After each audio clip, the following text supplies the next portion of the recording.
नमस्कार दोस्तों, मैं डॉक्टर तन्वी सिंह अपने channel eternal Addison's classes for Sanskrit में एक बार फिर आप सभी का स्वागत करती हूँ। हम बिहार लोक सेवा आयोग के द्वारा पूछे गए जो भी प्रश्न हैं आज तक, उनको व्याख्या सहित हल लेकर आ रहे हैं। तो हमने अभी अपने चैनल पे बहुत सारी वीडियो डाल दी है। आपको अगर बहुत सारी जानकारी चाहिए तो आप पिछली वीडियो जाकर देख सकते हैं, क्योंकि हम हर वीडियो में एक ही बात कर करके टाइम को नहीं खराब करेंगे। तो जैसा कि आप सभी जान रहे हैं कि इतिहास, भूगोल, नागरिक शास्त्र, अर्थशास्त्र, बिहार राज्य, जितने भी ये सेगमेंट हैं, इससे पूछे गए प्रश्नों को मैं एक ही साथ उस पुस्तक को लेकर ही सॉल्व कर रही हूँ। इसलिए मैंने अलग-अलग टॉपिक का नाम नहीं दिया है, बस उसको क्लासेस में डिवाइड किया है। तो रोज कोशिश करती हूँ कि आज की क्लास में हम कितना पढ़ पाए हैं। तो बिहार लोक सेवा आयोग के द्वारा जो पीसीएस में पूछे गए प्रश्न हैं, वो किताब आप लोग ले लीजिए। उस किताब को मैंने कई बार दिखाया भी है, जिस किताब से हम पढ़ा रहे हैं। नहीं लिया है तो आप हमारे चैनल के माध्यम से पढ़ सकते हैं। तो अभी हम आधुनिक इतिहास की तरफ बढ़ चले हैं और उसमें हमने टोटल 80 प्रश्नों को सॉल्व कर लिया है। अब उसी क्रम में आज की क्लास को हम आगे कंटिन्यू करेंगे। तो हम आज 81 नंबर प्रश्न से क्लास को स्टार्ट करेंगे। तो चलिए आज देखते हैं कितने प्रश्नों को हम सॉल्व कर पाते हैं। क्योंकि आधुनिक भारत का इतिहास का जो सेगमेंट है वो काफी बड़ा है, यहाँ से बहुत सारे प्रश्न पूछे गए हैं। तो आप इनको पूरा सॉल्व करके जाएंगे तो जाहिर सी बात है यहाँ से आपको बहुत सारे प्रश्न मिल जाएंगे। तो चलिए आज का क्लास यहीं से स्टार्ट होता है। रैयतवाड़ी व्यवस्था सर्वप्रथम कहाँ लागू की गई? तो इसका आंसर है मद्रास। रैयतवाड़ी व्यवस्था सर्वप्रथम मद्रास प्रेसिडेंसी में अलेक्जेंडर रीड के द्वारा 1792 ईस्वी में तमिलनाडु के बारामहल क्षेत्र में लागू किया गया। इसके बाद यह व्यवस्था बंबई प्रेसिडेंसी में भी लागू हुई। थॉमस मुनरो का संबंध रैयतवाड़ी व्यवस्था से है। अगला प्रश्न है, रिक्त स्थान की पूर्ति कीजिए। तो यहाँ पे दिया है किस सन में बंगाल और बिहार में भूमि पर किराएदारों के अधिकारों को बंगाल किराएदारी अधिनियम द्वारा दिया गया था। तो यहाँ पे आपको सन बताना है। तो 1885 में। इसकी व्याख्या देख लेंगे तो आपको सारा चीज क्लियर हो जाएगा। 1793 ईस्वी में लॉर्ड कॉर्नवालिस द्वारा स्थायी बंदोबस्त को लागू किया गया, जिसने जमींदारों को कई अधिकार प्रदान किए। 19वीं शताब्दी तक आते आते भूमि की मांग बढ़ने लगी और भूमि मालिकों ने किराए में बढ़ोतरी की। यह समय किसानों के विद्रोह का था। इसी बीच बंगाल सरकार ने बंगाल एवं बिहार में बंगाल किराएदारी अधिनियम 1885 को लागू किया, जिसने भूमि मालिकों, जमींदारों और किराएदारों के अधिकारों को परिभाषित किया गया। अगला प्रश्न है, सत्यार्थ प्रकाश की रचना की गई थी। ये बहुत इंपॉर्टेंट प्रश्न है। स्वामी दयानंद सरस्वती द्वारा। मूल शंकर यानी स्वामी दयानंद का जन्म 1824 ईस्वी में गुजरात की मोरवी रियासत के निवासी एक ब्राह्मण कुल में हुआ था। उन्होंने 1860 ईस्वी में मथुरा में स्वामी विरजानंद जी से वेदों के शुद्ध अर्थ तथा वैदिक धर्म के प्रति अगाध श्रद्धा प्राप्त की। 1867 ईस्वी में उन्होंने पाखंड खंडिनी पताका लहराई।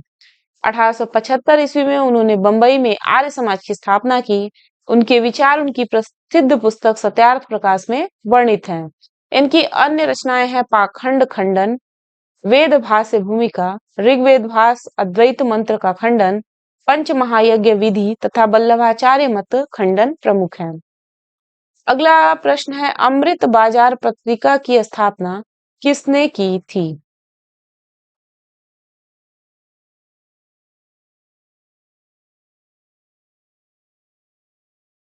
तो अमृत बाजार पत्रिका की स्थापना शिशिर कुमार घोष ने की थी। इसकी व्याख्या देख लेते हैं। अमृत बाजार पत्रिका की स्थापना मोतीलाल घोष तथा शिशिर कुमार घोष ने 1868 ईस्वी में कलकत्ता में की। प्रारंभ में यह बंगाली भाषा में प्रकाशित होती थी। 1878 ईस्वी में देसी भाषा प्रेस अधिनियम से बचने के लिए रातों रात अंग्रेजी भाषा में रूपांतरित हो गई। गिरीश चंद्र घोष ने बंगाली का प्रकाशन 1862 ईस्वी में शुरू किया, जिसे 1879 ईस्वी में एस.एन. बनर्जी ने ले लिया। हिंदू पैट्रियट की स्थापना भी गिरीश चंद्र घोष ने की। बाद में हरीश चंद्र मुखर्जी इसके संपादक बने। अगला प्रश्न है, निम्न अखबारों में से कौन सा मुख्यतया उदारवादियों की नीतियों का प्रचारक था? तो इसका आंसर है लीडर। फ्री प्रेस जर्नल एक न्यूज एजेंसी थी। फ्री प्रेस जर्नल एक न्यूज एजेंसी थी। यंग इंडिया एक साप्ताहिक पत्रिका थी। जितने ऑप्शन है उसके बारे में बताया जा रहा है। जिसे महात्मा गांधी प्रकाशित करते थे। लीडर समाचार पत्र के संस्था संपादक मदन मोहन मालवीय थे। मालवीय उदारवादी दल के नेता थे। इनके माध्यम से उदारवादी अपनी नीतियों का प्रचार करते थे। अगला प्रश्न है, 19वीं शताब्दी के धर्म एवं समाज सुधार आंदोलनों ने जनसंख्या के किस वर्ग को मुख्यतः आकर्षित किया? तो इसका आंसर सी वाला है। तो किसको किसको आकर्षित किया? बुद्धिजीवियों को, नगरीय उच्च जातियों को और निर्धन सर्वसाधारण वर्ग को। इनको नहीं किया था, रजवाड़ों को। तो देख लीजिए, 19वीं सदी के धार्मिक एवं सामाजिक सुधार आंदोलन का भारत के इतिहास में विशेष स्थान है। इसने जहां एक ओर धार्मिक एवं सामाजिक सुधारों का आह्वान किया, वहीं दूसरी ओर इसने भारत के अतीत को उजागर कर भारतवासियों के मन में आत्मसम्मान और आत्मगौरव की भावना जगाने की कोशिश की। इसने बुद्धिजीवी, नगरीय उच्च जातियों एवं निर्धन सर्वसाधारण वर्ग को अपनी ओर आकर्षित किया। अगला प्रश्न है, भारतीय पुनर्जागरण आंदोलन के पिता कौन थे? तो इसका आंसर है राजा राममोहन राय। तो व्याख्या देख लेते हैं। राजा राममोहन राय को भारतीय पुनर्जागरण का पिता, भारतीय राष्ट्रवाद का पैगंबर, अतीत और भविष्य के मध्य सेतु, भारतीय राष्ट्रवाद का जनक, आधुनिक भारत का पिता, प्रथम आधुनिक पुरुष तथा युगदूत कहा गया है। निम्नलिखित में से कौन आत्मीय सभा के संस्थापक थे? राजा राममोहन राय। हिंदू धर्म के एकेश्वरवादी मत का प्रचार करने के लिए 1815 ईस्वी में राजा राममोहन राय ने अपने युवा समर्थकों के सहयोग से आत्मीय सभा की स्थापना की। उन्होंने मूर्ति पूजा की आलोचना की और सप्रमाण यह विचार व्यक्त किया कि हिंदुओं के सभी प्राचीन मौलिक धर्म ग्रंथों ने एक ब्रह्म का उपदेश दिया है। इसके समर्थन में उन्होंने वेदों और 5 मुख्य उपनिषदों का बांग्ला भाषा में अनुवाद किया। अगला है, ब्रह्म समाज की स्थापना हुई थी वर्ष। तो यहाँ ऑप्शन शायद सही नहीं है, तो हम सीधी व्याख्या देखेंगे। राजा राममोहन राय ने 20 अगस्त 1828 को ब्रह्म सभा नाम से एक नए समाज की स्थापना की, जिसे आगे चलकर ब्रह्म समाज के नाम से जाना गया। इस समाज ने मूर्ति पूजा का विरोध किया और एक ब्रह्म की पूजा का उपदेश दिया। यह ऐसे लोगों की जमात थी जो ईश्वर की एकता में विश्वास करते थे और मूर्ति पूजा से अलग रहते थे।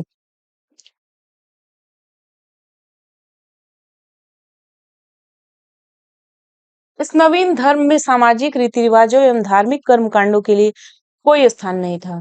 ब्रह्म समाज ने रंग, वर्ण अथवा मत पर विचार किए बिना मानव मात्र के प्रति प्रेम तथा जीवन की उच्चतम विधि के रूप में मानवता की सेवा पर बल दिया। दिए गए विकल्पों में से कोई भी विकल्प सही नहीं था, तो आप यहाँ से इसको याद कर सकते हैं। अगला प्रश्न है, राजा राम मोहन राय द्वारा ब्रह्म समाज की स्थापना की गई 1828 ईस्वी में। अगला है, सती और गैर कानूनी किसे घोषित किया गया? सती को गैर कानूनी किसने घोषित किया? थोड़ा पढ़ने में मिस्टेक हो गया, तो इसको आप लोग ध्यान रखें। विलियम बेंटिंक ने सती को गैर कानूनी घोषित किया। इसकी व्याख्या देख लेते हैं।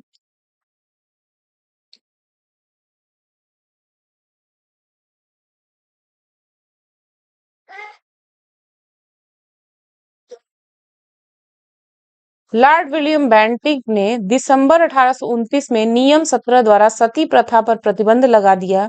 भारत में यह कानून केवल बंगाल प्रेसिडेंसी में लागू किया गया, परंतु 1830 ईस्वी में इसे बंबई और मद्रास प्रेसिडेंसियों में भी लागू कर दिया गया। अगला है, प्रार्थना समाज के संस्थापक कौन थे? आत्माराम पांडुरंग।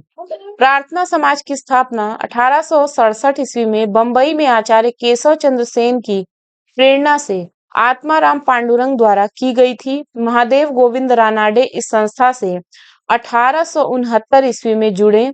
इस संस्था का प्रमुख उद्देश्य जाति प्रथा का विरोध, स्त्री पुरुष की विवाह की आयु में वृद्धि, विधवा विवाह एवं स्त्री शिक्षा को प्रोत्साहन देना था।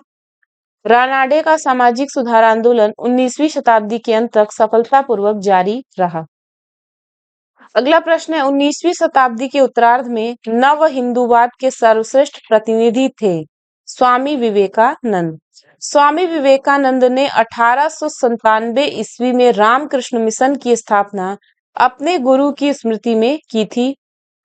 उन्होंने संन्यास धारण करके धार्मिक ग्रंथों का विशद अध्ययन किया। अपने गुरु की शिक्षाओं की व्याख्या को साकार करने का श्रेय स्वामी विवेकानंद 1862 से 1902 को है। उन्होंने इस शिक्षा का साधारण भाषा में वर्णन किया। स्वामी विवेकानंद इस नवीन हिंदू धर्म के प्रचारक के रूप में उभरे। 1893 ईस्वी में वे शिकागो गए, जहां उन्होंने पार्लियामेंट ऑफ रिलीजन में अपना सुप्रसिद्ध भाषण दिया। इस भाषण से उन्होंने पश्चिमी संसार के सामने पहली बार भारत की संस्कृति की महत्ता को प्रभावकारी तरीके से प्रस्तुत किया। इसके पश्चात उन्होंने अमेरिका और इंग्लैंड में भ्रमण किया और हिंदू धर्म का प्रचार किया। स्वामी जी ने हिंदू धर्म के इस पक्ष मुझे मत छेड़ो की बहुत भर्त्सना की। उनके अनुसार हिंदू धर्म अब केवल खान पान तक ही सीमित रह गया था। वह निर्धनों के धनियों द्वारा शोषण पर धर्म की चुप्पी से बहुत अप्रसन्न थे। उनके अनुसार भूखे व्यक्ति से धर्म की बात करना ईश्वर तथा मानवता का अपमान है। विवेकानंद ने कोई राजनीतिक संदेश नहीं दिया, परंतु फिर भी उन्होंने अपने लेखों तथा भाषणों द्वारा नई पीढ़ी में अपने भूतकाल में एक नवीन आत्मगौरव की भावना जगाई। वह एक पक्के देशभक्त थे। सुभाष चंद्र बोस ने उनके बारे में कहा था कि जहां तक बंगाल का संबंध है, हम विवेकानंद को आधुनिक राष्ट्रीय आंदोलन का आध्यात्मिक पिता कह सकते हैं। अगला प्रश्न है, इनमें से किसने 1893 में शिकागो में आयोजित धर्म संसद में भाग लिया? स्वामी विवेकानंद। स्वामी विवेकानंद ने रामकृष्ण मिशन की स्थापना की। वर्ष पूछ रहा है 1897 में। स्वामी विवेकानंद दक्षिणेश्वर के स्वामी कहे जाने वाले रामकृष्ण परमहंस के परम शिष्य थे। उनके बचपन का नाम नरेंद्र नाथ दत्त था। आगे चलकर वे स्वामी विवेकानंद 1863 से 1902 ईस्वी के नाम से प्रसिद्ध हुए। उन्होंने रामकृष्ण के संदेश को विश्व में फैलाया। रामकृष्ण मिशन के सिद्धांतों का आधार वेदांत दर्शन है। मिशन मनुष्य की सेवा को ईश्वर की सेवा मानता है, क्योंकि मनुष्य की आत्मा में परमात्मा का अंश है। अगला है, दयानंद सरस्वती द्वारा स्थापित है आर्य समाज। दयानंद सरस्वती मूल शंकर ने 1875 ईस्वी में बंबई में आर्य समाज की स्थापना की, जिसका मुख्य उद्देश्य प्राचीन वैदिक धर्म की शुद्ध रूप से पुनः स्थापना करना था। आर्य समाज आंदोलन का प्रसार प्रायः पाश्चात्य प्रभावों की प्रतिक्रिया के रूप में हुआ। 1877 ईस्वी में आर्य समाज का मुख्यालय लाहौर में स्थापित किया गया, जिसके उपरांत आर्य समाज का अधिक प्रचार हुआ। शुद्ध वैदिक परंपरा में विश्वास के चलते स्वामी जी ने पुनः वेदों की ओर चलो का नारा दिया। स्वामी दयानंद का उद्देश्य था कि भारत को धार्मिक, सामाजिक तथा राष्ट्रीय रूप से एक कर दिया जाए।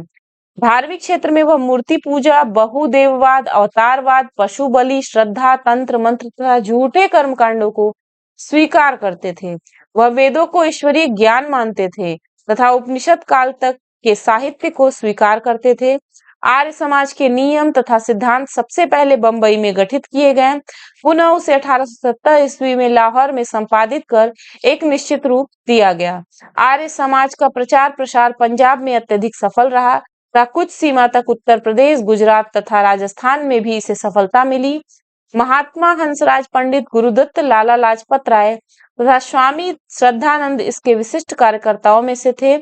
1892 से 93 ईस्वी में आर्य समाज दो गुटों में बट गया। एक गुट पाश्चात्य शिक्षा का समर्थक था, जबकि दूसरा गुट पाश्चात्य शिक्षा का विरोधी था।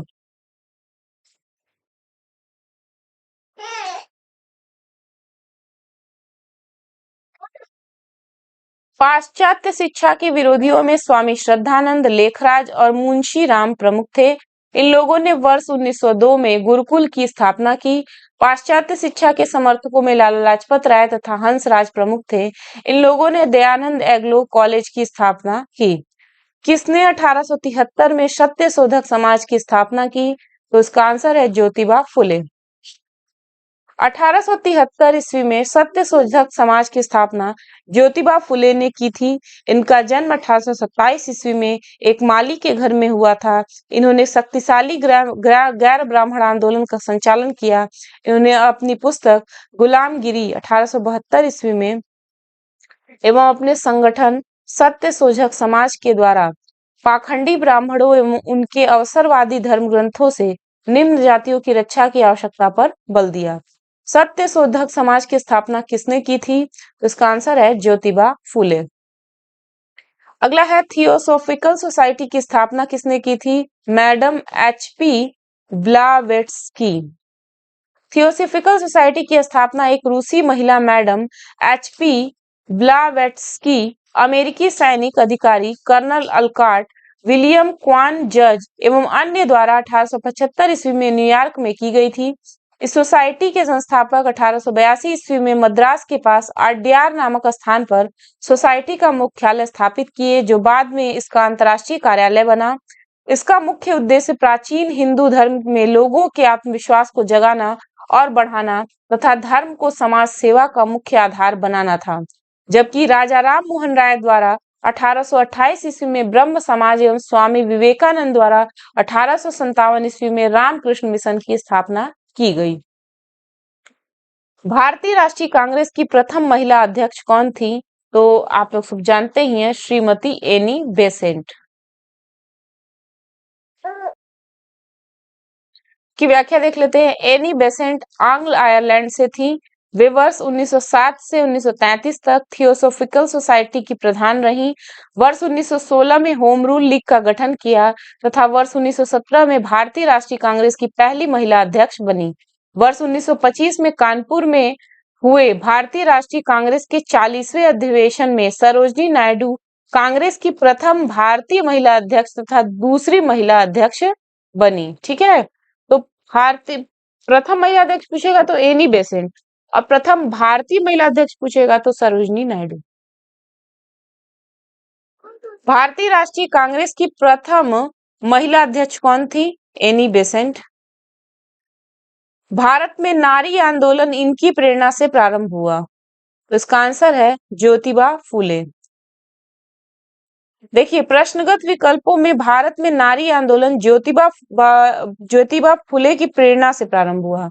ज्योतिबा फुले मानते थे कि महिलाओं एवं दलितों का उत्थान करके ही सामाजिक बुराइयों को दूर किया जा सकता है। 1848 ईस्वी में इन्होंने लड़कियों के लिए एक स्कूल खोला। यह लड़कियों के लिए भारत का प्रथम स्कूल था। आधुनिक भारत में महिला आंदोलन की प्रेरणा स्रोत रामाबाई रानाडे रही हैं। महादेव गोविंद रानाडे की पत्नी श्रीमती रमाबाई ने सेवा सदन नामक संगठन की स्थापना की थी। यदि विकल्प ए में रामाबाई नाम होता तो यही उत्तर होता। यही कारण है कि बिहार लोक सेवा आयोग ने किसी विकल्प को सही उत्तर नहीं माना था और तारांकित किया था। ठीक है,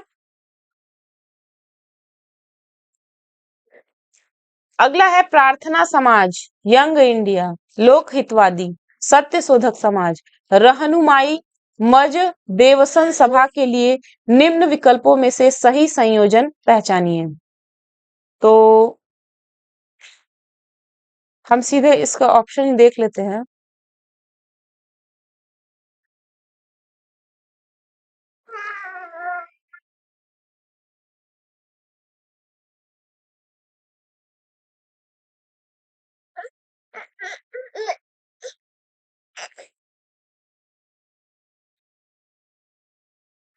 तो देखिए, प्रार्थना समाज आत्माराम पांडुरंग, यंग इंडिया मोहनदास करमचंद गांधी, लोक हितवादी गोपाल हरि देशमुख, सत्यशोधक समाज ज्योतिबा फुले, रहनुमाई मज देवसन सभा के लिए नौरोजी फुरदोनजी, ये सही संयोजन है। अब इसकी व्याख्या देख लेते हैं तो एकदम क्लियर हो जाएगा, आपके दिमाग में भी ये सारी चीजें ऐसे ही बैठ जाएंगी। ठीक है, देखिए, प्रार्थना समाज की स्थापना 1867 ईस्वी में बंबई में आचार्य केशव चंद्र सेन की प्रेरणा से आत्माराम पांडुरंग द्वारा की गई थी। महात्मा गांधी द्वारा प्रारंभ किए गए समाचार पत्र थे इंडियन ओपिनियन, हरिजन, यंग इंडिया तथा नवजीवन। महाराष्ट्र के समाज सुधारक गोपाल हरि देशमुख लोक हितवादी के रूप में प्रख्यात थे। 1873 ईस्वी में सत्यशोधक समाज की स्थापना ज्योतिबा फुले ने की थी। 1851 ईस्वी में नौरोजी फुरदोंजी ने अन्य पारसी सहयोगियों के साथ रहनुमाई मज देवसन सभा की स्थापना की। इस प्रकार विकल्प बी जो था वो सही संयोजन था। अगला है नाई धोबी बंद सामाजिक बायकॉट का एक स्वरूप था जो 1919 में किसानों द्वारा प्रतापगढ़ जिले में चलाया गया था। देखिए इसकी व्याख्या देख लेंगे तो ज्यादा क्लियर हो जाएगा। वर्ष 1919 में अंतिम दिनों में किसानों का संगठित विद्रोह खुलकर सामने आया। प्रतापगढ़ जिले की एक जागीर में नाई धोबी बंद सामाजिक बहिष्कार संगठित कार्यवाही की पहली घटना थी। झिंगुरी सिंह और दुर्गपाल ने इसमें महत्वपूर्ण भूमिका निभाई, लेकिन जल्दी ही आंदोलन में एक नया चेहरा उभरा, बाबा रामचंद्र, जिन्होंने आंदोलन की बागडोर ही नहीं संभाली अपितु उसे और मजबूत एवं जुझारू बनाया। बाबा रामचंद्र महाराष्ट्र के ब्राह्मण परिवार के थे।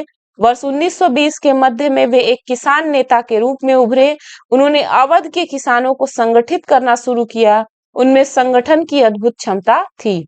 अगला है पंजाब भूमि हस्तांतरण अधिनियम कब पारित किया गया? 1900 में। इसकी व्याख्या देख लीजिए। पंजाब भूमि हस्तांतरण अधिनियम 1900 ईस्वी में पारित किया गया, जिसमें कृषकों की भूमि का गैर कृषकों के पास हस्तांतरित होना समाप्त हो गया।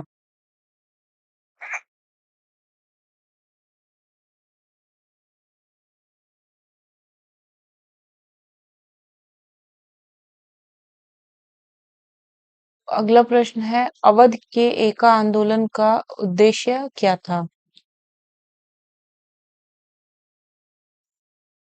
लगान का नकद में परिवर्तन। इसके बारे में देख लेते हैं। एका आंदोलन 1921 टू 22 का नेतृत्व पिछड़ी जाति के मदारी पासी ने किया था। इस आंदोलन में जिसकी गतिविधि के मुख्य केंद्र हरदोई, बाराबंकी, बहराइच तथा सीतापुर थे, किसानों की मुख्य शिकायतें लगान में बढ़ोतरी और उपज के रूप में लगान वसूल करने की प्रथा को लेकर थी। किसानों से 50% से अधिक लगान वसूल किया जा रहा था। जमींदारों के गुर्गे ठेकेदार किसानों को प्रताड़ित करते थे। एक आंदोलन का राष्ट्रवादियों द्वारा निर्धारित अहिंसक नीतियों में विश्वास कम था। फलस्वरूप राष्ट्रवादी नेता आंदोलन से अलग थलग पड़ गए और आंदोलन ने दूसरी राह पकड़ ली। इस आंदोलन में सरकार को लगान देना बंद नहीं किया गया, बल्कि आंदोलनकारियों की प्रमुख मांग थी बढ़ती महंगाई के कारण लगान का नकद में रूपांतरण किया जाए। अगला प्रश्न है स्वामी सहजानंद का संबंध था बिहार के किसान आंदोलन के साथ। स्वामी सहजानंद ने बिहार प्रांतीय किसान सभा की स्थापना की थी और वे अखिल भारतीय किसान सभा के एक प्रमुख नेता भी थे। उनका संबंध बिहार के किसान आंदोलन से था। इनके कृषि सुधार कार्यक्रम का वास्तविक लक्ष्य जमींदारी प्रथा का उन्मूलन तथा कृषकों को मालिकाना अधिकार दिलाना था। किसानों के प्रति इनकी समर्पित सेवाओं के कारण इन्हें किसान प्राण कहा जाने लगा। अगला प्रश्न है स्वामी सहजानंद निम्न में से किससे संबंधित थे? बिहार में किसान आंदोलन से। इसमें से कौन बिहार में किसान आंदोलन के साथ जुड़े थे? राजेंद्र प्रसाद।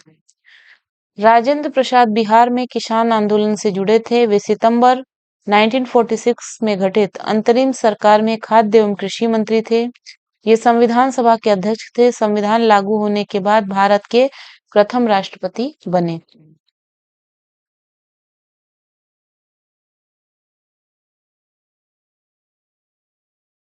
अगला प्रश्न है सुरक्षा प्रकोष्ठ की नीति संबंधित है वॉरेन हेस्टिंग्स से। सुरक्षा प्रकोष्ठ या घेरे की नीति से वॉरेन हेस्टिंग्स तथा वेलेजली संबंधित थे। वॉरेन हेस्टिंग्स ने मैसूर और मराठों के साथ युद्ध अन्य भारतीय रियासतों के साथ बराबरी की पदवी प्राप्त करने की भावना से किया। इस समय कंपनी ने अपने राज्य के चारों ओर मध्य राज्य बनाने का प्रयत्न किया। इसका उद्देश्य केवल अपने राज्य की रक्षा करना था, अथवा हम यह भी कह सकते हैं कि अपने पड़ोसी राज्यों की सीमाओं की रक्षा करो ताकि अपनी सीमा सुरक्षित रहे। उस समय भय मुख्यतः अफगानों और मराठों से था, इसलिए कंपनी ने अवध की रक्षा व्यवस्था के कार्य को इस शर्त पर संभाला कि अवध का नवाब उस व्यय का बोझ उठाए, और इस प्रकार अवध की रक्षा ही बंगाल की रक्षा थी। वेलेजली के आने से कंपनी के भारतीय रियासतों के साथ संबंधों में परिवर्तन आया। वेलेजली का उद्देश्य भारतीय रियासतों को अपने रक्षार्थ कंपनी पर निर्भर करने पर बाध्य करना था। उसने भारतीय रियासतों को अंग्रेजी राजनीतिक शक्ति के और सैनिक रक्षा के घेरे में लाने का प्रयत्न किया। रियासतों के प्रति प्रमुख ब्रिटिश नीतियां निम्नलिखित हैं। पहला, कंपनी का भारतीय रियासतों से समानता के लिए संघर्ष 1740 से 1765 ईस्वी। दूसरा, सुरक्षा प्रकोष्ठ नीति या घेरे की नीति 1765 से 1813 ईस्वी। तीसरा, अधीनस्थ पार्थक्य की नीति 1813 से 1857 ईस्वी। चौथा, अधीनस्थ संघ की नीति 1858 से 1935 ईस्वी। और पांचवा है बराबर के संघ की नीति 1935 से 1947 ईस्वी। निम्नलिखित में से किसने बंगाल में द्वैध शासन प्रणाली को समाप्त किया? Warren Hastings. वॉरेन हेस्टिंग्स के कार्यकाल में 1772 ईस्वी में कोर्ट ऑफ डायरेक्टर्स ने दोहरी शासन प्रणाली को समाप्त करने का निर्णय लिया तथा कलकत्ता परिषद तथा उसके प्रधान को आज्ञा दी कि वे स्वयं दीवान बने और बंगाल, बिहार तथा उड़ीसा के प्रबंध को अपने हाथ में ले लें। वॉरेन हेस्टिंग्स ने दोनों उप दीवानों मोहम्मद रजा खां और राजा शिताब राय को पदच्युत कर दिया। द्वैध शासन, जिसकी शुरुआत बंगाल में 1765 ईस्वी से मानी जाती है, के अंतर्गत कंपनी दीवानी अधिकार अपने पास रखती थी और निजामत के कार्यों का निष्पादन नवाब के माध्यम से करती थी, लेकिन वास्तविक शक्ति कंपनी के पास होती थी। क्लाइव समझाता था कि क्लाइव समझता था कि समस्त शक्ति कंपनी के पास है तथा नवाब के पास सत्ता की केवल छाया ही है। उसने प्रवर समिति को लिखा था, यह नाम, यह छाया आवश्यक है तथा हमें इसको स्वीकार करना चाहिए। अगला है, लॉर्ड वेलेस्ली की सहायक संधि को स्वीकार करने वाला पहला मराठा सरदार था पेशवा बाजीराव द्वितीय। वेलेस्ली ने भारतीय राज्यों को अंग्रेजी राजनैतिक परिधि में लाने के लिए सहायक संधि प्रणाली का प्रयोग किया। उसने सहायक संधि को अस्वीकार नहीं किया। इस प्रणाली का अस्तित्व तो पहले ही था तथा वह शनैः शनैः विकसित हुई थी। संभवतः डुप्ले प्रथम यूरोपीय था जिसने अपनी सेना किराए पर भारतीय राजाओं को दी थी। अंग्रेजों ने भी यह प्रणाली अपनाई। प्रथम सहायक संधि 1765 ईस्वी में अवध से की गई, जब कंपनी ने निश्चित धन के बदले उसकी सीमाओं की रक्षा करने का वचन दिया। सहायक संधि स्वीकार करने वाले राज्य थे हैदराबाद 1798 तथा 1800, मैसूर 1799, तंजौर अक्टूबर 1799, अवध नवंबर 1801, पेशवा दिसंबर 1802, बरार के भोसले दिसंबर 1803, सिंधिया फरवरी 1804, जोधपुर, जयपुर, मक्छेड़ी, बूंदी तथा भरतपुर। दौलत राव सिंधिया और जसवंत होलकर दोनों पूना में अपने को सर्वश्रेष्ठ प्रदर्शित करना चाहते थे। बाजीराव बाजीराव द्वितीय सिंधिया का साथ दे रहा था। उसने 1801 ईस्वी में जसवंत के भाई की हत्या कर दी। परिणाम स्वरूप जसवंत होलकर की सेना ने पूना पर आक्रमण कर पेशवा व सिंधिया की संयुक्त सेना को परास्त कर दिया। बाजीराव द्वितीय ने भागकर बसीन में शरण ली तथा 31 दिसंबर 1802 को अंग्रेजों से बसीन की संधि की।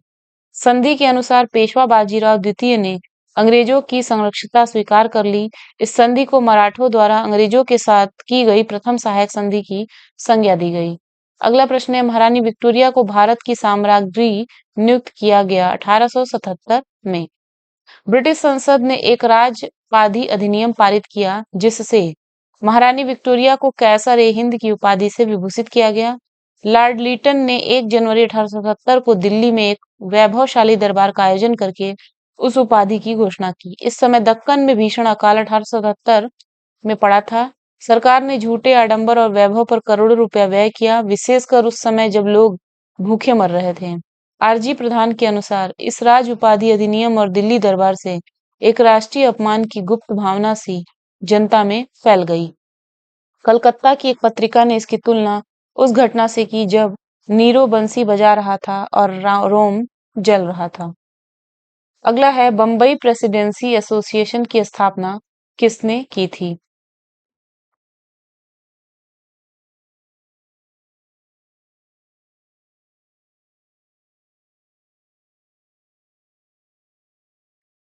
तो इसका आंसर इसमें दिया है उपयुक्त में से कोई नहीं, उपयुक्त में एक से अधिक। तो आप देख सकते हैं डब्ल्यू सी बनर्जी, तैयब जी और उधर फिरोज शाह मेहता पहले में था और केटी तैलंग दूसरे में था। तो ऑप्शन देख लेते हैं तो आपको क्लियर हो जाएगा, एक से अधिक ही है। 1885 ईस्वी में बम्बई प्रेसिडेंसी एसोसिएशन की स्थापना फिरोज शाह मेहता, केटी तैलंग और बदरुद्दीन तैयब ने किया। तो तीन लोग किए थे, ठीक है। इसका उद्देश्य लोगों में राजनीतिक विचारों का प्रचार प्रसार करना था, इसलिए ऑप्शन उपयुक्त में एक से अधिक हो जाएगा। अगला है भारत संघ के संस्थापक कौन थे? सुरेंद्रनाथ बनर्जी। 26 जुलाई 1876 को सुरेंद्रनाथ बनर्जी ने आनंद मोहन बोस के सहयोग से इंडियन एसोसिएशन की स्थापना कलकत्ता में की। यह तत्कालीन संस्थाओं में सबसे महत्वपूर्ण थी, जिसे कांग्रेस से पूर्व अखिल भारतीय स्तर की संस्था का सम्मान प्राप्त था।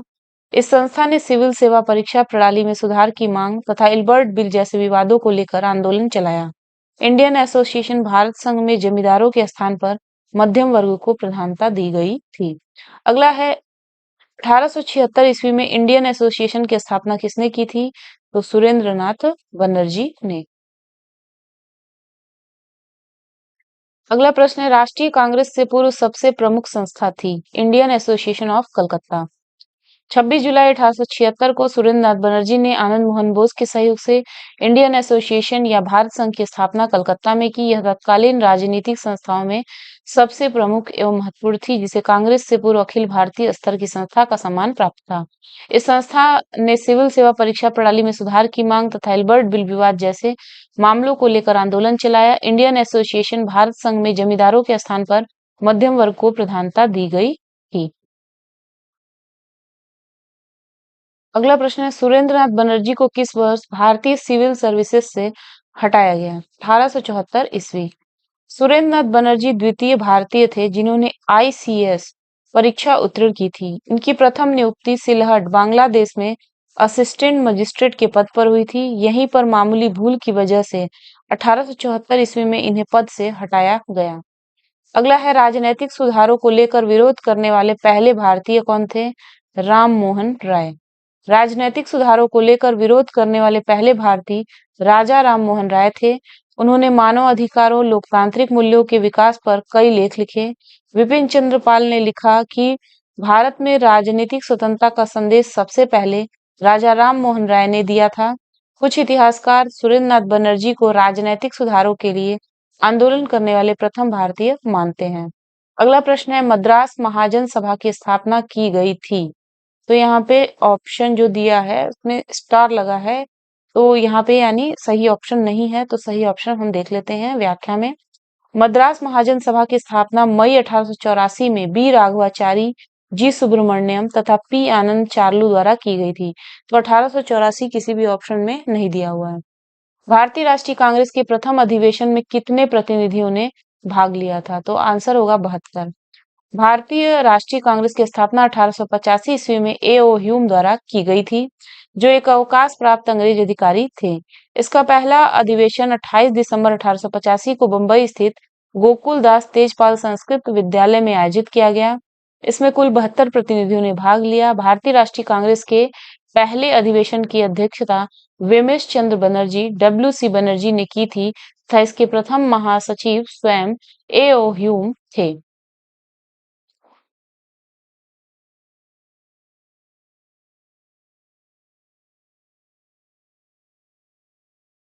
अगला है भारतीय राष्ट्रीय कांग्रेस की स्थापना की गई थी 1885 ईस्वी में। भारतीय राष्ट्रीय कांग्रेस की स्थापना 1885 ईस्वी में ए ओ ह्यूम ने की थी, जो एक अवकाश प्राप्त अंग्रेजी अधिकारी थे। इसका पहला अधिवेशन 28 दिसंबर 1885 को बंबई स्थित गोकुल दास तेजपाल संस्कृत विद्यालय में आयोजित किया गया। इसमें कुल 72 प्रतिनिधियों ने भाग लिया। भारतीय राष्ट्रीय कांग्रेस के पहले अधिवेशन की अध्यक्षता व्योमेश चंद्र बनर्जी ने की थी। अगला है भारतीय राष्ट्रीय कांग्रेस की स्थापना की थी ए ओ ह्यूम ने। एलन ऑक्टेवियन ह्यूम भारतीय सिविल सेवा के सेवानिवृत्त ब्रिटिश अधिकारी थे। ये शिमला में बस गए थे। 1884 ईस्वी में इन्होंने भारतीय राष्ट्रीय संघ इंडियन नेशनल यूनियन की स्थापना की, जो कि भारतीय राष्ट्रीय कांग्रेस का अग्रदूत था। कलकत्ता, बंबई तथा मद्रास का दौरा करने के उपरांत इन्होंने यह घोषणा की कि दिसंबर में भारतीय राष्ट्रीय संघ का एक सम्मेलन पुणे में आयोजित किया जाएगा। इसमें तीनों महाप्रांतों के सभी भागों के शिक्षित प्रतिनिधि शामिल होंगे, किंतु पुणे में हैजा फैल जाने के कारण सम्मेलन का स्थल बदलकर गोकुलदास तेजपाल संस्कृत पाठशाला बंबई कर दिया गया। भारतीय राष्ट्रीय संघ का पहला अधिवेशन 28 दिसंबर 1885 को हुआ। इसी सम्मेलन में दादा भाई नौरोजी के सुझाव पर इस संगठन का नाम बदलकर भारतीय राष्ट्रीय कांग्रेस कर दिया गया। अगला है भारतीय राष्ट्रीय कांग्रेस के संस्थापक थे ए ओ ह्यूम। भारतीय राष्ट्रीय कांग्रेस के संस्थापक थे एक असैनिक सेवक। अगला है भारतीय राष्ट्रीय कांग्रेस का प्रथम अधिवेशन कहाँ हुआ था? मुंबई में।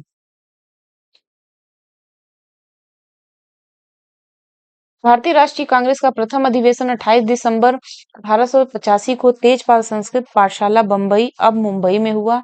इसमें कुल 72 प्रतिनिधियों ने भाग लिया, जिसमें से 38 प्रतिनिधि बंबई महाप्रांत के, 21 सदस्य मद्रास से, 3 सदस्य बंगाल से, 7 सदस्य उत्तर प्रदेश एवं अवध से तथा 3 सदस्य पंजाब से सम्मिलित हुए। कांग्रेस के प्रथम अधिवेशन की अध्यक्षता व्योमेश चंद्र बनर्जी ने की। ए ओ ह्यूम इसके सचिव थे। अगला है भारतीय राष्ट्रीय कांग्रेस के दूसरे अधिवेशन की अध्यक्षता किसने की? तो दूसरे अधिवेशन की अध्यक्षता दादा भाई नौरोजी ने की। कांग्रेस का दूसरा अधिवेशन 1886 ईस्वी में कलकत्ता में हुआ। इसकी अध्यक्षता दादा भाई नौरोजी ने की। इसी अधिवेशन में इंडियन एसोसिएशन तथा भारतीय राष्ट्रीय कांग्रेस का विलय हुआ। इसके अतिरिक्त दादा भाई नौरोजी ने 1893 ईस्वी में लाहौर अधिवेशन तथा वर्ष 1906 में कलकत्ता अधिवेशन की अध्यक्षता की थी। अगला है महात्मा गांधी ने भारतीय राष्ट्रीय कांग्रेस के किस अधिवेशन की अध्यक्षता की थी? तो आंसर होगा 1924 का बेलगांव। दिसंबर 1924 में बेलगांव में कांग्रेस के 39वें वार्षिक अधिवेशन की अध्यक्षता महात्मा गांधी ने किया था। इस अधिवेशन में एक प्रस्ताव द्वारा यह निश्चित किया गया कि गांधी जी के रचनात्मक कार्यों पर बल दिया जाए। इसी अधिवेशन में गांधी-दास समझौते को अनुमोदित किया गया। अगला है इंडियन नेशनल कांग्रेस की प्रथम भारतीय महिला अध्यक्ष कौन थी? तो इसका आंसर होगा सरोजनी नायडू। सरोजनी नायडू 1879 से 1949 ईस्वी प्रख्यात कवयित्री और राष्ट्रवादी नेत्री थी। वर्ष 1925 में कानपुर में हुए भारतीय राष्ट्रीय कांग्रेस के 40वें वार्षिक अधिवेशन में वे कांग्रेस की प्रथम भारतीय महिला अध्यक्ष बनी। वे महात्मा गांधी की विश्वासपात्र और निष्ठावान सहयोगी थीं। स्वतंत्रता संग्राम में भाग लेने पर इन्हें कई बार जेल भी जाना पड़ा। वर्ष 1947 से 49 में यह उत्तर प्रदेश की राज्यपाल भी रही हैं।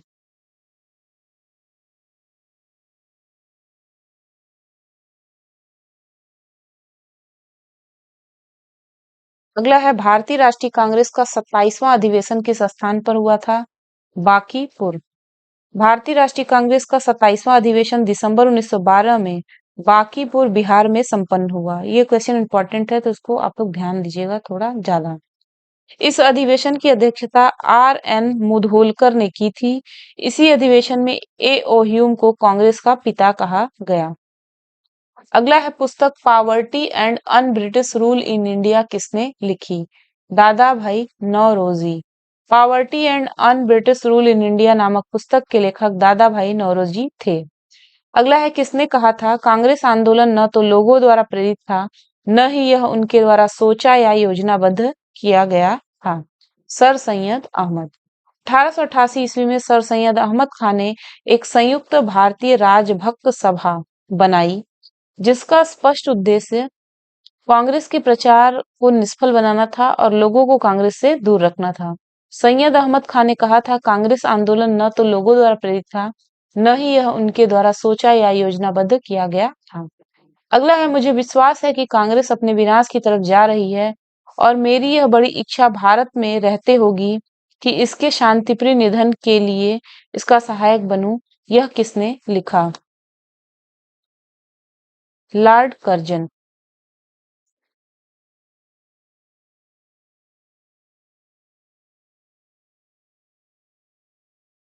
अंग्रेज शासक समझते थे कि नरमपंथियों के नेतृत्व में कांग्रेस काफी कमजोर है।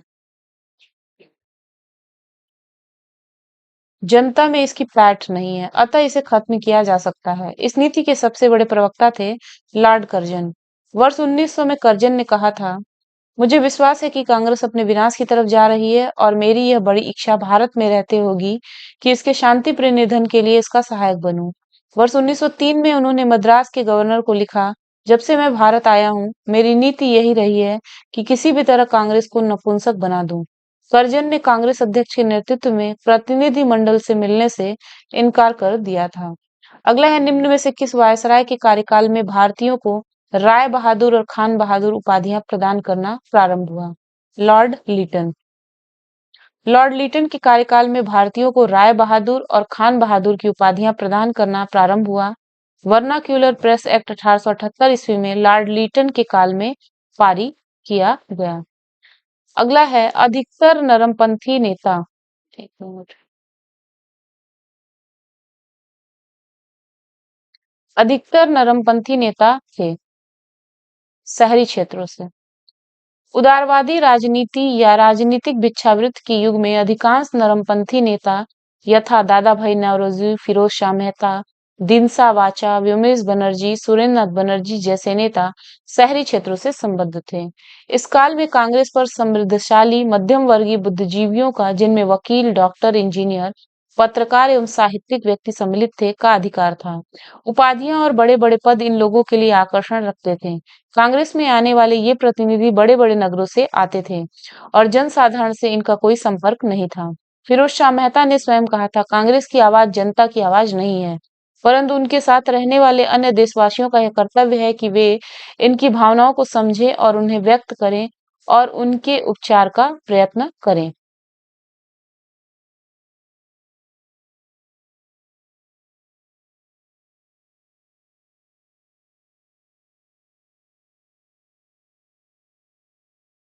अगला है, निम्न में से कौन उपग्रंथी नहीं था? गोपाल कृष्ण गोखले। गोपाल कृष्ण गोखले उदारवादी खेमे से संबद्ध थे। वह समभाव और मृदु न्यायप्रियता में विश्वास करते थे। उन्हें पूर्ण विश्वास था कि देश का पुनरुद्धार उत्तेजना के बवंडरों में नहीं हो सकता। वे साधन और साध्य दोनों की पवित्रता में विश्वास करते थे। इन्हीं विचारों से प्रभावित होकर गांधी जी उनके शिष्य बन गए। इन्होंने 1889 ईस्वी के इलाहाबाद कांग्रेस अधिवेशन के मंच से राजनीति में भाग लिया। 1897 ईस्वी में उन्हें और वाचा को भारतीय व्यय के लिए नियुक्त वेल्बी आयोग के सम्मुख साक्ष्य देने को कहा गया। वर्ष 1902 में वह बंबई संविधान परिषद के लिए और कालांतर में इंपीरियल लेजिस्लेटिव काउंसिल के लिए चुने गए। अगला है, भारत सेवक समाज की स्थापना किसने की थी? गोपाल कृष्ण गोखले। वर्ष 1905 में पूना में गोपाल कृष्ण गोखले ने भारत सेवक मंडल की स्थापना की, जिसका उद्देश्य भारत सेवा के लिए प्रचारक तैयार करना था और संवैधानिक रूप से भारतीय जनता के सच्चे हितों को प्रोत्साहन देना था। इस मंडल ने श्रीनिवास शास्त्री, जी के देवधर, एम जोशी, पंडित हृदयनाथ कुंजरू जैसे महान समाज सेवक पैदा किए।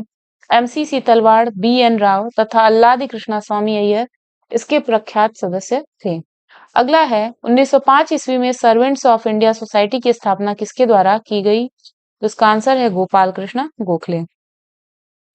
अगला प्रश्न है, रजनी पाम दत्त ने कहा, वे साम्राज्यवाद से लड़ते भी थे और सहयोग भी करते थे। उन्होंने किस राजनैतिक गठबंधन के बारे में यह कहा?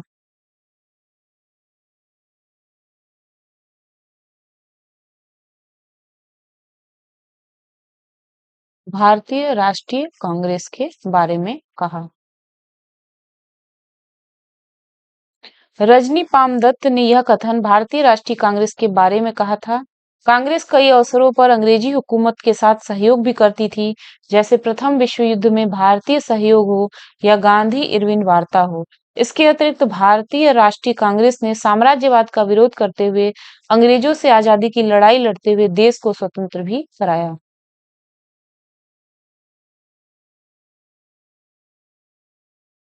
अगला है, भारतीय राष्ट्रीय आंदोलन गर्मपंथियों के प्रभावाधीन आया 1906 के बाद। वर्ष 1906 के बाद भारतीय राजनीति में कांग्रेस के भीतर गरम दल का प्रभाव बढ़ा। गरम दल का नेतृत्व प्रमुख कांग्रेसी नेताओं बाल गंगाधर तिलक, लाला लाजपत राय, विपिन चंद्र पाल तथा अरविंद घोष ने मिलकर किया। इन नेताओं ने स्वराज्य को अपना लक्ष्य बनाया। तिलक ने नारा दिया, स्वराज्य मेरा जन्मसिद्ध अधिकार है और इसे मैं लेकर रहूंगा। अगला है, बाल गंगाधर तिलक लोकमान्य तिलक के नाम से जाने जाने जाने लगे जब वे एक लोकप्रिय शिक्षक बने। उन्होंने एक लोकप्रिय अखबार शुरू किया। सरकार ने उन्हें रेड मर्डर केस में अभियुक्त बनाया। उन्हें शिवाजी और गणपति उत्सव शुरू किया। तो देख लेते हैं व्याख्या, शायद एक से अधिक है, इसीलिए ई वाला ऑप्शन है। ब्रिटिश सरकार ने बाल गंगाधर तिलक को पुणे के असिस्टेंट कलेक्टर रैंड की हत्या के मामले में अभियुक्त बनाया। तिलक को दोषी पाया गया और उन्हें 18 माह के कठोर कारावास की सजा सुनाई गई। जब वो जेल से बाहर आए तो वे एक राष्ट्रीय नायक के रूप में उभरे और उन्हें लोकमान्य की उपाधि प्राप्त हुई। इस तरह किसी एक घटना नहीं बल्कि अनेक राष्ट्रीय कार्यों के बाद तिलक को लोकमान्य की उपाधि दी गई थी। अगला है, निम्नलिखित में से कौन सा नेता कांग्रेस के गरम दल से संबंधित था? अरविंद घोष।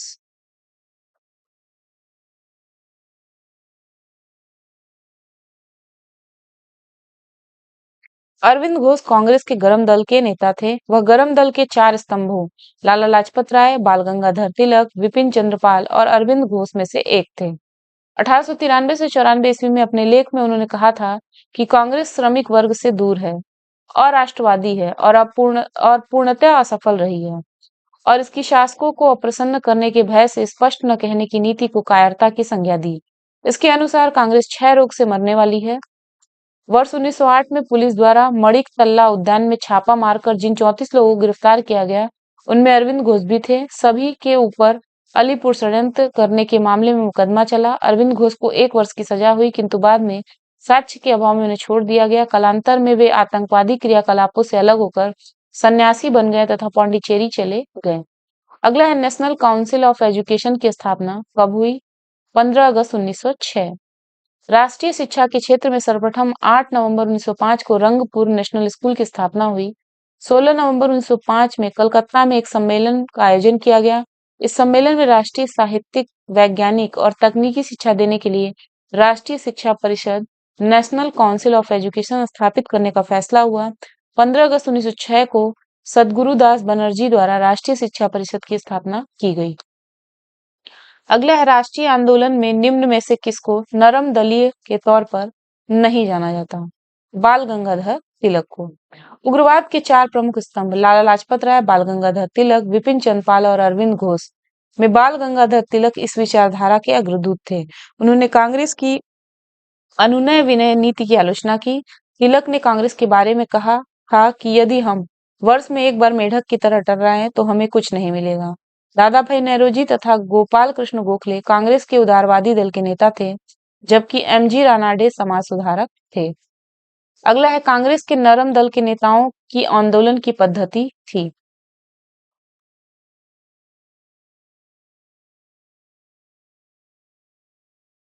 राजा वामबद्ध आंदोलन।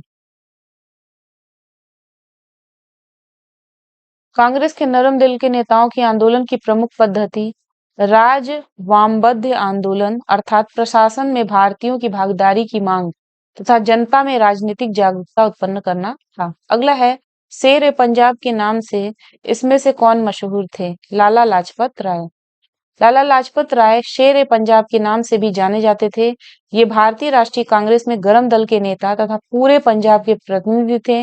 इन्हें पंजाब केसरी भी कहा जाता है। साइमन कमीशन के विरोध में एक जुलूस का नेतृत्व करते समय लाला जी लाठियों के प्रहार से घायल हो गए। परिणाम स्वरूप 27 नवंबर 1928 को उनका देहांत हो गया।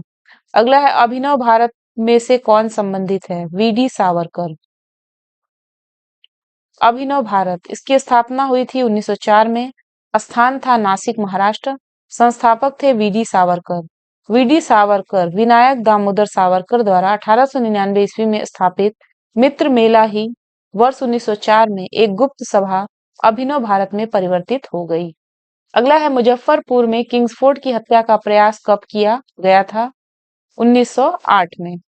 30 अप्रैल 1908 को बिहार के मुजफ्फरपुर में खुदीराम बोस और प्रफुल्ल चाकी ने किम्सफोर्ड पर बम फेंका, परंतु किम्सफोर्ड बच गया और दुर्भाग्य से राष्ट्रीय आंदोलन से हमदर्दी रखने वाले मिस्टर कैनेडी की पत्नी एवं पुत्री मारी गईं।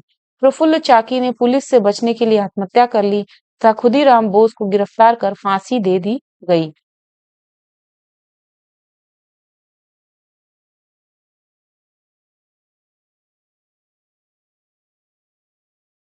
निम्न में से कौन सा एक राष्ट्रवादी समाचार पत्र नहीं था? The times of India. बाकी द हिंदू, बंगाली और ही महारत्ता ये सब राष्ट्रवादी समाचार पत्र था। द टाइम्स ऑफ इंडिया एक राष्ट्रवादी समाचार पत्र नहीं था। इसके अतिरिक्त द हिंदू, बंगाली और दी महारत्ता समाचार पत्र राष्ट्रवादी सोच को बढ़ावा देने वाले थे। अगला है क्रांतिकारी गतिविधियों के साथ कौन सी पत्रिका जुड़ी हुई नहीं थी? तो इसमें यंग इंडिया जो है क्रांतिकारी गतिविधियों से नहीं जुड़ी थी, बल्कि संध्या, युगांतर और गदर ये जुड़ी हुई थी। तो देख लेते हैं, यंग इंडिया पत्रिका क्रांतिकारी गतिविधियों के साथ जुड़ी नहीं थी। यंग इंडिया पत्रिका का संपादन महात्मा गांधी ने किया था। महात्मा गांधी अहिंसक आंदोलन के समर्थक थे। वर्ष 1913 ईस्वी में सोहन सिंह भाखना ने Hindustan Association of the Pacific Coast नामक संस्था की स्थापना की। इस संस्था ने गदर नामक अखबार निकाला, जिससे इस संस्था का नाम भी गदर पार्टी पड़ गया। युगांतर तथा संध्या पत्रिकाएं भी क्रांतिकारी गतिविधियों से संबंधित थीं। अगला है, नीचे दिए गए विकल्पों में से राष्ट्रवादी समाचार पत्रों द हिंदू, केसरी, बंगाली, हिंदुस्तानी, सुधारक के संपादकों के नामों का सही संयोजन ज्ञात कीजिए। तो इसका आंसर होगा जी सुब्रमण्यम अय्यर द हिंदू के हैं, बाल गंगाधर तिलक केसरी के हैं, सुरेंद्र नाथ बैनर्जी बंगाली के हैं, गंगा प्रसाद वर्मा हिंदुस्तानी,